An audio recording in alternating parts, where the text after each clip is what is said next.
Good morning friends, आज आपके लिए मैं टॉपिक लेके आया हूं डीएनए रेप्लिकेशन।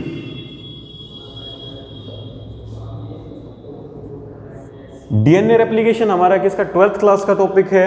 इसके अंदर क्या आता है, जो हमारा डीएनए है, डीएनए हमारा क्या है, जेनेटिक मटेरियल। जेनेटिक मटेरियल हमारे आरएनए डीएनए, ये बोथ क्या है, न्यूक्लिक एसिड्स।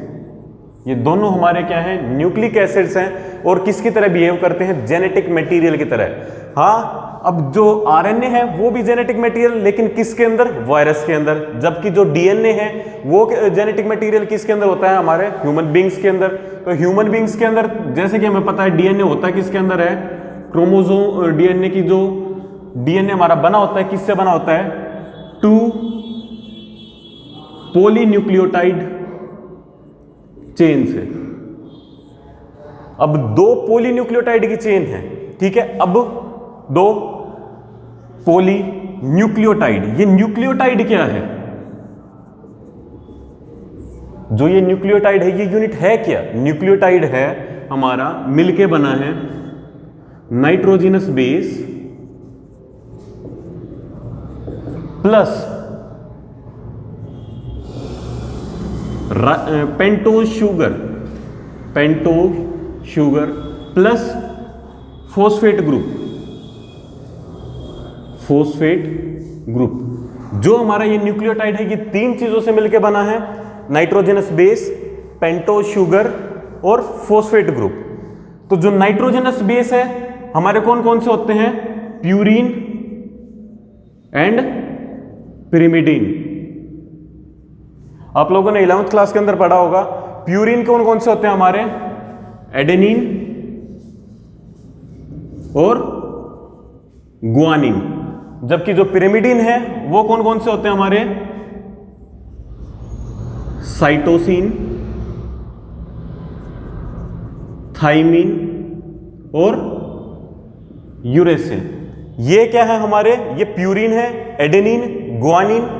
पिरिमिडीन कौन कौन से होंगे, साइटोसिन, थाइमिन और यूरेसिल। तो हम कहा थे जो प्यूरीन है हमारे, एडेनिन, गुआनिन, पिरिमिडीन है, साइटोसिन, थाइमिन, यूरेसिल। अब इसके बाद अगला कौन है, पेंटोज शुगर। अब देखो ये जो जो हमारे न्यूक्लिक एसिड है, ठीक है, जो 2 पॉलीन्यूक्लियोटाइड चेन से बने हैं, इनके अंदर जो पेंटोज शुगर है वो हमारी कौन सी होती है, राइबोज। तो जो शुगर है वो किसके अंदर मिलती है, हमारी आरएनए के अंदर। जबकि डीऑक्सीराइबोज जो शुगर है वो किसके अंदर मिलेगी, हमारे डीएनए के अंदर, ठीक है। इसके अलावा फिर क्या है, ये फॉस्फेट ग्रुप, ये अटैच होता है। अब जो प्यूरीन और पिरिमिडीन है, आरएनए के अंदर कौन कौन से होते हैं हमारे, एडेनिन, गुआनिन, साइटोसिन और यूरेसिल। आरएनए के अंदर थाइमिन की जगह क्या होता है, यूरेसिल प्रेजेंट होता है। जबकि जो हमारा डीएनए होता है, डीएनए के अंदर एडेनिन, गुआनिन, साइटोसिन और थाइमिन, ये न्यूक्लिक एसिड प्रेजेंट होते हैं। अब रेप्लिकेशन को शुरू करने से पहले एक बार मैं इनकी बॉन्डिंग और बता देता हूं आप लोगों को। ये क्या है हमारी, पेंटोज शुगर, और यहां पे क्या है, नाइट्रोजनस बेस, और इधर जो इसका 5' एंड होगा वहां पे क्या अटैच होता है, फॉस्फेट ग्रुप। अब जो पेंटोज शुगर है, नाइट्रोजन बेस कौन कौन से, एडेनिन, गुआनिन, साइटोसिन, थाइमिन। अगर हम डीएनए की बात करें तो जो ये बॉन्ड होगा पेंटोज शुगर और नाइट्रोजनस बेस के बीच में, ये जो बॉन्ड होगा, ये बॉन्ड बहुत बार पूछा जाता है, कौन सा होगा हमारा, एन ग्लाइकोसिडिक बॉन्ड। अगर एनसीईआरटी की बात करोगे तो यहां पे क्या लिखा मिलेगा, एन ग्लाइकोसिडिक लिंकेज, ठीक है। अब यही इधर वाला बॉन्ड जो पेंटोज शुगर किसके साथ बना रहा है, फॉस्फेट ग्रुप के साथ बना रहा है, ये हमारा बॉन्ड क्या कहलाएगा, एस्टर बॉन्ड। अब ये पूरी की पूरी हमारी क्या है, एक न्यूक्लियोटाइड की यूनिट है। अब जब ये यूनिट्स बार बार एक के साथ दो पॉलीन्यूक्लियोटाइड चेन है ज्वाइन करती हैं, तो इसके ऊपर हमारा क्या आएगा, पेंटोस शुगर, नाइट्रोजनस बेस, और यहां पे ये वाली जो पेंटोस शुगर है इस फॉस्फेट से अटैच होगी। अब ये जो बॉन्ड बना है ये क्या बनेगा, फोस्फो डाइएस्टर बॉन्ड। अब फोस्फो डाइएस्टर बॉन्ड ऐसे बनता जाता है और हमारी चेन क्या है, आगे चलती जाती है। अब ये हमारा क्या है, 5' फ्री है, ठीक है, तो ये हमारा क्या कहलाता है, 5' डीएनए के अंदर, और नीचे की तरफ क्या फ्री होगा हमारे यहाँ पे, 3' फ्री होगा, तो यहाँ पे क्या कहलाएगा हमारा 3'। तो ये किसकी पोलैरिटी आई, एक चेन की। जैसा कि हमें पता है डीएनए हमारा कैसा होता है, एंटी पैरेलल। ये तो हुआ पैरेलल, एंटी पैरेलल का मतलब क्या हुआ, एक ऐसे अपोजिट डायरेक्शन में। तो ये न्यूक्लियोटाइड की चेन ऐसे है, तो दूसरी जो न्यूक्लियोटाइड की चेन होगी क्या होगी, इसके बिल्कुल अपोजिट डायरेक्शन में होगी।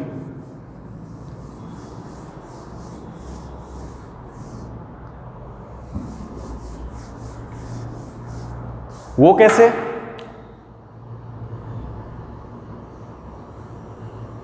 यहां पे आई हमारी पेंटोस शुगर, यहां पे इसके यहां पे क्या आएगा हमारा नाइट्रोजनस बेस। अब नाइट्रोजनस बेस सपोज यहां पे हमारा एडेनिन है, तो जो इधर होगा नाइट्रोजनस बेस, एडेनिन के साथ में कौन आता है, एडेनिन के साथ में डबल बॉन्ड में हमारा क्या आता है, थाइमीन। अगर डीएनए है तो एडेनिन के साथ में क्या आएगा हमारा थाइमीन। किस केस में, डीएनए के केस में। जब इसके अगर क्या होगा, कंप्लीमेंट्री बनेगा हमारा क्या, आरएनए। जब आरएनए हमारा क्या होता है, आरएनए फॉर्मेशन के टाइम पे क्या होगा, एडेनिन के सामने थाइमीन आने की जगह क्या आ जाएगा, यूरेसिल आ जाता है, ठीक है। तो ये हमारा नाइट्रोजन बेस थाइमीन अटैच हुआ। इसके बाद ये नाइट्रोजनस बेस सपोज गुआनिन है, यहां पे गुआनिन किससे बॉन्ड करता है, साइटोसिन से। कैसा बॉन्ड होगा वो, ट्रिपल बॉन्ड होगा। ये हमारा नाइट्रोजनस बेस, ये फिर से किससे, हमारी जो पेंटोस शुगर है उससे अटैच हुआ। अब एक पेंटोस शुगर ये, दूसरी पेंटोस शुगर ये अटैच होते हैं एक दूसरे से। कौन सा बॉन्ड आएगा दोबारा से, यहां पे हमने अभी लिखा था फोस्फोडाइएस्टर बॉन्ड, तो सेम यहां पे कौन सा हो जाएगा हमारा, ये फोस्फोडाइएस्टर बॉन्ड, ये हो जाएगा। अब दो जो न्यूक्लियोटाइड हैं, एक इधर वाला और एक इधर वाला, ये नाइट्रोजनस बेस इसका और इसका, इन दोनों के बीच में जैसे ये ट्रिपल बॉन्ड जी, ट्रिपल बॉन्ड सी। अब ये जो दो बॉन्ड हैं, ये और ये जो हमारे बॉन्ड होंगे, कौन से बॉन्ड होंगे हमारे, होंगे एच बॉन्ड बोल दो या फिर इसे हम बोल देंगे हाइड्रोजन बॉन्ड, ठीक है। अब ये हमारी पोलैरिटी आप लोगों को समझ में आ गई है। अब हम शुरुआत करते हैं हमारे डीएनए रेप्लिकेशन की।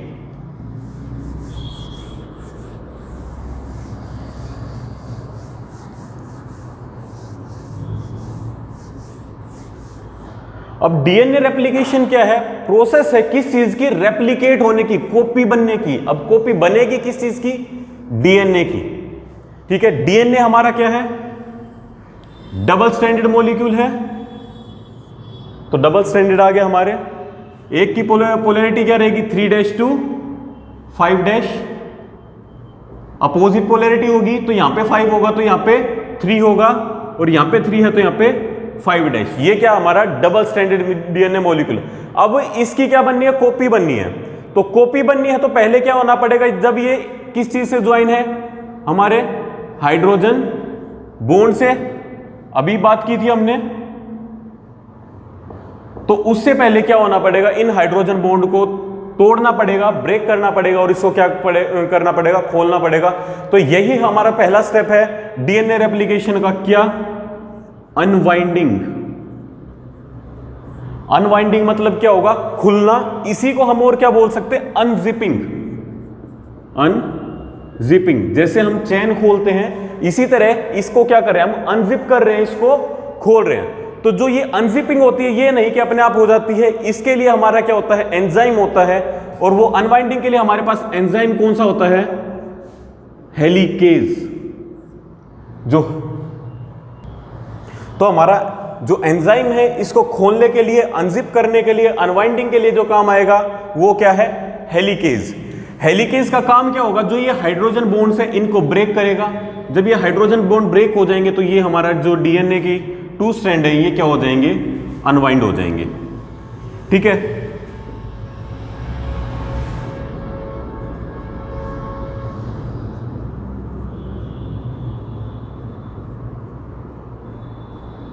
अब यहां पे क्या है? हमारा डीएनए किसने अनवाइंड किया है? हेलिकेज ने इसको अनवाइंड कर दिया, खोल दिया। अब इसके बाद देखो कई बार जब ये डीएनए अनवाइंड होता है तो इसमें क्या पीछे बनती है? पीछे बनती है टेंशन। टेंशन के बारे क्या होती है इसमें? जैसे हम कई बार क्या करते हैं, कोई रस्सी है, रस्सी के 2 सिरे होते हैं, उनको पकड़ के खोलते हैं तो पीछे की तरफ जो होती है वो अपने आप क्या लग जाती है? नॉट लग जाती है, गांठ लग जाती है। तो उसे अनवाइंड करने के लिए क्या करते हैं? हम पूरी रस्सी को घुमाते हैं। लेकिन डीएनए के केस में क्या, पूरा डीएनए हम किसी सेल के अंदर रोटेट नहीं हो पाएगा, तो उसके लिए क्या होता है? यहां पे एक एंजाइम होता है जो इस टेंशन को रिड्यूस करता है। उस एंजाइम का नाम क्या है? टोपो आइसोमेरेज। ये एंजाइम क्या करता है? निकिंग करता है। क्या करता है? निकिंग। निकिंग का मतलब क्या होता है? जो डीएनए के 2 स्ट्रैंड होते हैं उनमें से एक स्ट्रैंड में ये कट लगा देता है, और जिससे ये क्या होगा? यहां पे जो टेंशन होती है उसको रिड्यूस कर देता है। इसलिए इसको क्या बोलते हैं? इसके कटिंग करने वाले स्टेप को हम बोलते हैं निकिंग। निकिंग के थ्रू क्या होता है? जो टोपो आइसोमेरेज एंजाइम है डीएनए के अंदर रेप्लिकेशन के टाइम पे टेंशन को रिड्यूस कर देता है। अब ये टोपो आइसोमेरेज किसके अंदर? यूकैरियोट्स के अंदर। जबकि इसी को डीएनए गायरेज बोलते हैं हम। DNA gyrase. काम यही है, नाम चेंज है लेकिन होगा किसके अंदर? प्रोकैरियोट्स के अंदर।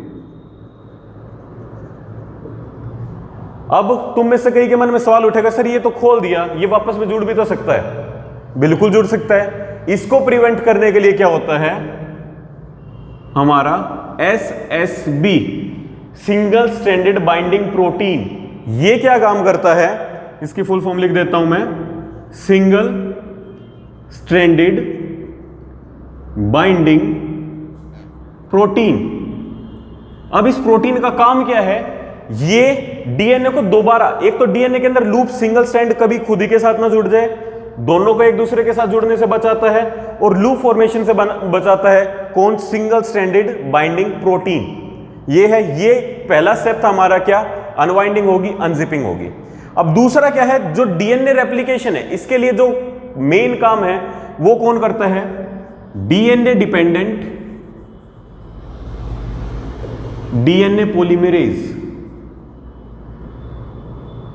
अब ये हमारा क्या है? मेन रेप्लिकेटिंग एंजाइम है, लेकिन इसकी एक दिक्कत है। क्या? ये एंजाइम खुद ब खुद रेप्लिकेशन को शुरू नहीं कर सकता। ये प्रोसेस को चला तो सकता है लेकिन खुद ब खुद क्या नहीं कर सकता? जो प्रोसेस हो उसको इनिशिएट नहीं कर सकता, शुरू नहीं कर सकता।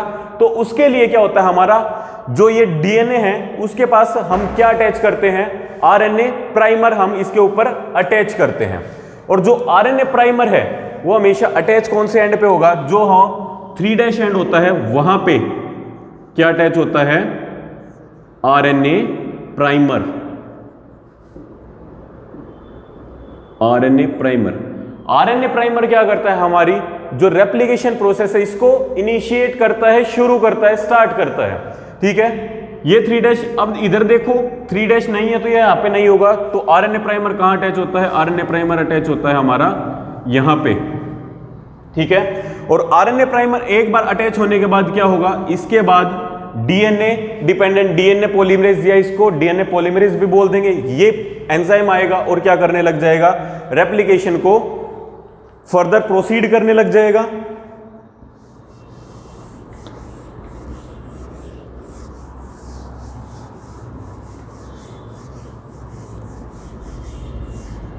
अभी हमारा क्या है? जो आरएनए प्राइमर था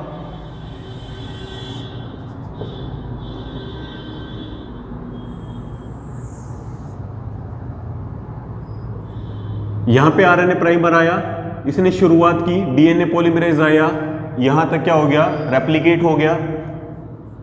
इधर आरएनए प्राइमर था, ये 3', ये 5 डैश शुरुआत की, बाकी फिर क्या आया हमारा डीएनए पॉलीमरेज आया, यहां तक क्या हो गया रेप्लिकेशन हो गया।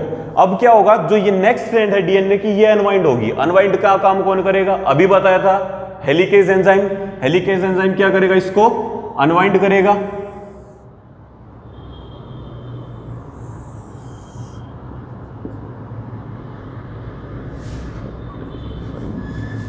ये 5, ये 3, ये 3 डैश, ये 5 डैश, ठीक है। अब इस वाले स्ट्रैंड पे क्या होगा, रेप्लिकेशन लगातार चला जा रहा है। ये स्ट्रैंड क्या था, ये खुला था, तो दोबारा से आरएनए प्राइमर यहां पे अटैच होगा, फिर ये आगे और आगे वाला रेप्लिकेशन आगे चले जा रहा है, ठीक है। 5 डैश टू 3 डैश। जो हमारा डीएनए पॉलीमरेज एंजाइम होता है वो रेप्लिकेशन को किस डायरेक्शन में प्रोसीड करता है, 5 डैश टू 3 डैश डायरेक्शन में। वैसे याद ना हो तो बड़े से छोटे की तरफ जाएगा, बड़े से छोटे की तरफ। तो ये डीएनए पॉलीमरेज अब जैसे जैसे रेप्लिकेशन आगे प्रोसीड होता जाएगा तो हमारी क्या होगा, जो डीएनए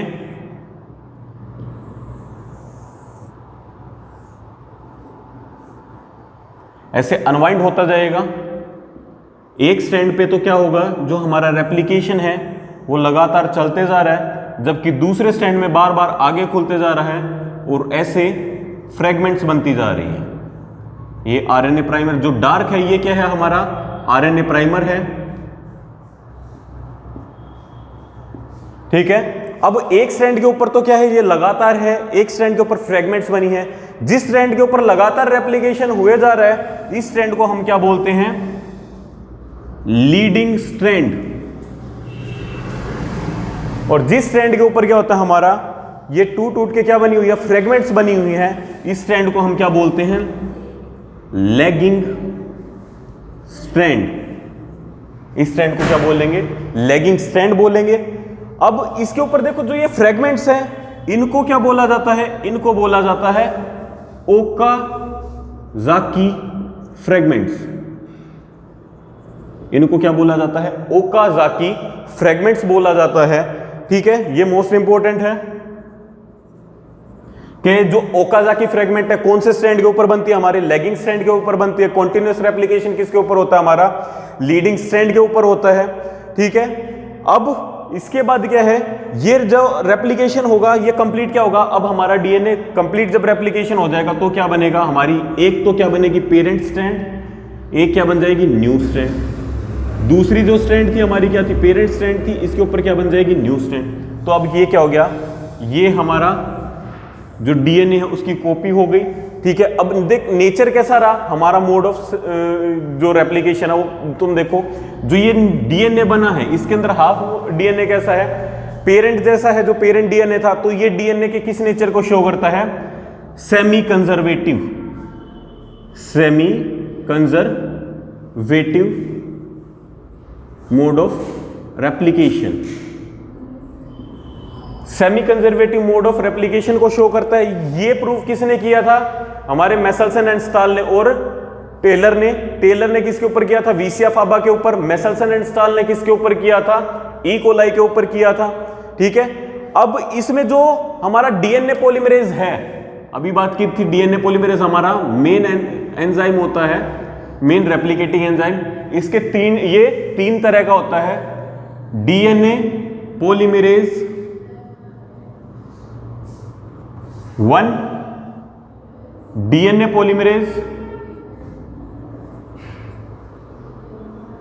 2 और डीएनए पॉलीमरेज 3, ठीक है। जो हमारा डीएनए पॉलीमरेज है, डीएनए पॉलीमरेज 3, ये होता है हमारा मेन रेप्लिकेटिंग एंजाइम। ये हमारा क्या है, मेन रेप्लिकेटिंग एंजाइम है, रेप्लिकेशन में काम आता है। डीएनए पॉलीमरेज 1 जो है, डीएनए पॉलीमरेज 1 ये क्या है, हमारा मेन रिपेयरिंग एंजाइम है, मेन रिपेयरिंग एंजाइम। किस चीज में काम करता है, ये हमारे रिपेयरिंग में। अगर कोई भी क्या हो, कट लग जाए, ठीक है, डीएनए के अंदर कट लगा, इसके अलावा कहीं पे क्या हुआ, कोई नाइट्रोजन बेस अटैच नहीं हुआ, उस चीज को रिपेयर करने का काम कौन करेगा, हमारा डीएनए पॉलीमरेज 1। अब इसके अलावा डीएनए पॉलीमरेज 2, उसका क्या काम हुआ, अगर डीएनए पॉलीमरेज 1 और 3, डीएनए पॉलीमरेज 1 या फिर डीएनए पॉलीमरेज 3 अब्सेंट हो जाए, तो जो रेप्लिकेशन का काम है वो कौन परफॉर्म करेगा, हमारा डीएनए पॉलीमरेज 2। ये किस चीज को परफॉर्म करेगा, रेप्लिकेशन को। अब ये पूरी प्रोसेस तो हमने पढ़ ली, ठीक है, लेकिन अब एक क्वेश्चन है, वो क्या है, बच्चे पढ़ लेते हैं लेकिन भूल जाते हैं कि अब एक सिंपल सा क्वेश्चन है, इस प्रोसेस को होने के लिए एनर्जी आई कहां से, माइटोकॉन्ड्रिया का तो यहां पे कोई रोल नहीं है, क्योंकि हम पावर हाउस किसे बोलते हैं, माइटोकॉन्ड्रिया को बोलते हैं, लेकिन माइटोकॉन्ड्रिया का हमने कहीं पे भी जिक्र नहीं किया। यहां पे देखो जो हमने देखा, हमारे क्या आ रहे हैं, न्यूक्लियोटाइड की यूनिट आ रही है, जो न्यूक्लियोटाइड आ रहे हैं वो किस फॉर्म में आते हैं,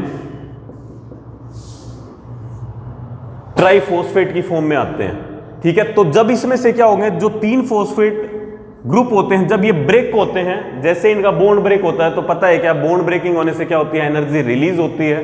तो ये जो एनर्जी रिलीज होगी, बार बार न्यूक्लियोटाइड यहां पे आके अटैच होंगे, ठीक है, तो उस प्रोसेस को से जो एनर्जी रिलीज होगी उसको इस्तेमाल किसके अंदर किया जाता है, रेप्लिकेशन प्रोसेस के अंदर किया जाता है। अब इसमें एक लास्ट बात क्या है, अब देखो जो ये ओकाज़ाकी फ्रेगमेंट्स थी, ठीक है, इस पे कंप्लीट डीएनए बना, कहोगे सर इस पे तो ये हाफ होनी चाहिए, कंप्लीट क्यों है, इसके लिए देखो ये जो आरएनए प्राइमर है, इस आरएनए प्राइमर को रेप्लिकेशन कंप्लीट होने के बाद हटा दिया जाता है और जो ये फ्रेगमेंट्स बनी है, इन फ्रेगमेंट्स को जोड़ दिया जाता है। उसके लिए हमारा एक एंजाइम होता है, उस एंजाइम का नाम क्या है, डीएनए लाइगेज।